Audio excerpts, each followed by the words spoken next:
Umabot ng 13 segundo ang harapan nila Naoya Inoue at ni Ramon Cardenas sa kakatapos lang na weigh-in ng dalawa sa MGM Grand Las Vegas, Amerika.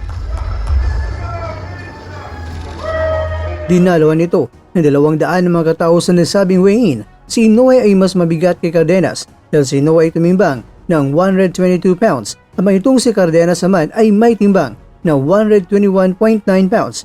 Ibig sabihin ay we have a fight. There they are, ladies and gentlemen. It's the main event of the evening. Tuloy na tuloy ang bakbakan ng dalawa para sa 4 na mga major titles ni Inoue at ang prestiyosong belt ng The Ring. Ang unang nangyari sa face-off kay itong si Cardenas ang unang umarap kay Inoue, pero itong si Inoue ay nakaharap pa sa mga tao. Kaya umarap lang din si Cardenas muna sa mga tao hanggang nagtitiga na silang dalawa na ayon sa Yahoo News Japan ay umabot ito ng 13 mga segundo.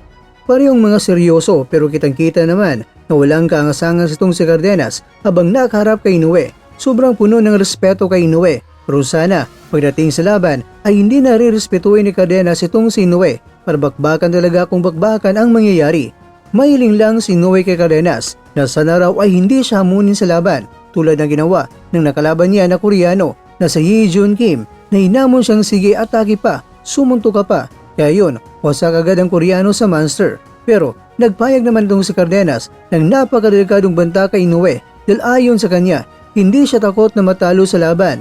Kaya wala siyang ikinababahala, hindi tulad ni Inoue na talagang pressured dahil nasa kanyang isipan palagi. Kaya dapat hindi siya matalo sa laban dahil may siyang palaging pinapasan na dapat maprotektahan dahil sa kung ano ang estado niya ngayon. Yang sinabi ni Cardenas na harapin niya itong si Inoue na walang pag-aalinlangan at talagang wawasakin niya itong si Inoue sa paparating na laban na target niya na makagawa ng upset kontra kay Inoue. Kung magawa ito ni Cardenas ay paninigurado na may ukit talaga ang pangalan niya sa kasaysayan ng boxing. Ayon naman kay Inoue, itong si Cardenas ay alam niya na kalmado kaya nangangulugan lang na talagang handa na itong si Cardenas sa haraping digmaan.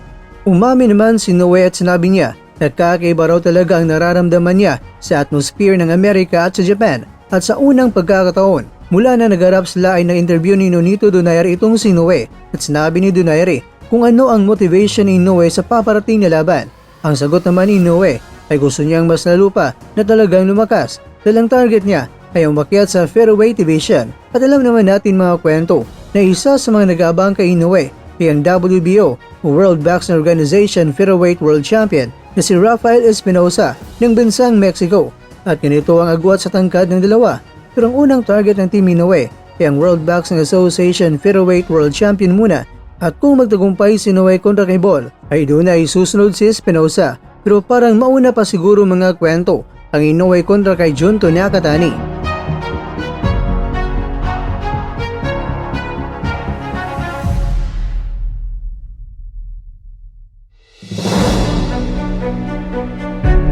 Mga kakwento, inamin rin ni Inoue na kasado na ang Inoue kontra kay Murodjan Akhmadaliev ngayong September 14, pero ang venue talaga ay sa Japan na naman. Kaya maraming mga kritiko na naman ang nag-iingay sa ngayon dahil bakit mas bigatin na laban ni Inoue kaysa bahay niya dapat mangyari o sa kanyang baluarte.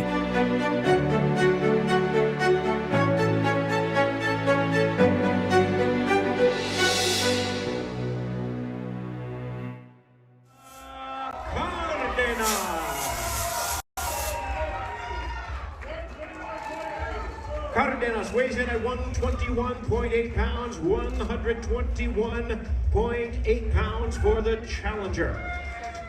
And now, ladies and gentlemen, here he is making his very special debut here in this year, 2025, here in Las Vegas, Nevada. A boxing superstar, pound for pound great from Japan. The 4-division world champion, the undefeated, undisputed junior featherweight champion of the world, Naoya, the Monster Inoue.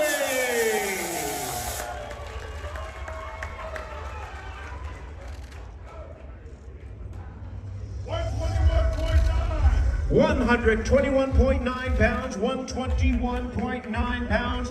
We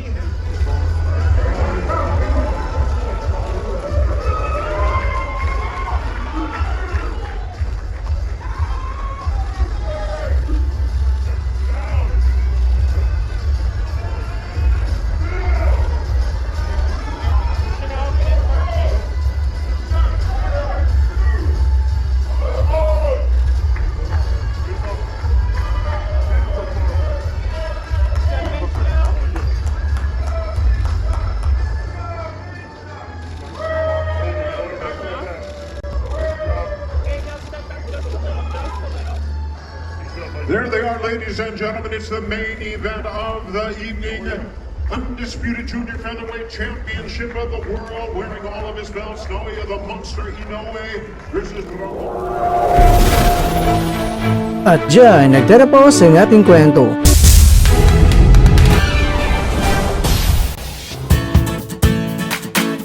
Maraming salamat mga kakwento sa inyong panonood. Pero baka naman mga kakwento ay nagustuhan niyo po ang kwento natin ngayon. Baka pwede niyo po akong mabigyan dyan ng like, subscribe at pa-click na rin sa bell button.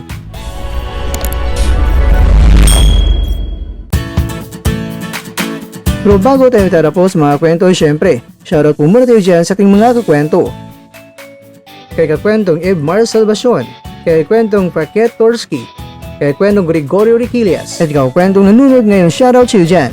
Bueno, ganito na po muna ang ating kwentuhan, at abangan nyo na po ating susunod na video. At dito na po yan sa isang channel na kung saan maaring ito'y mga kwentong di pa na kwento sa inyo.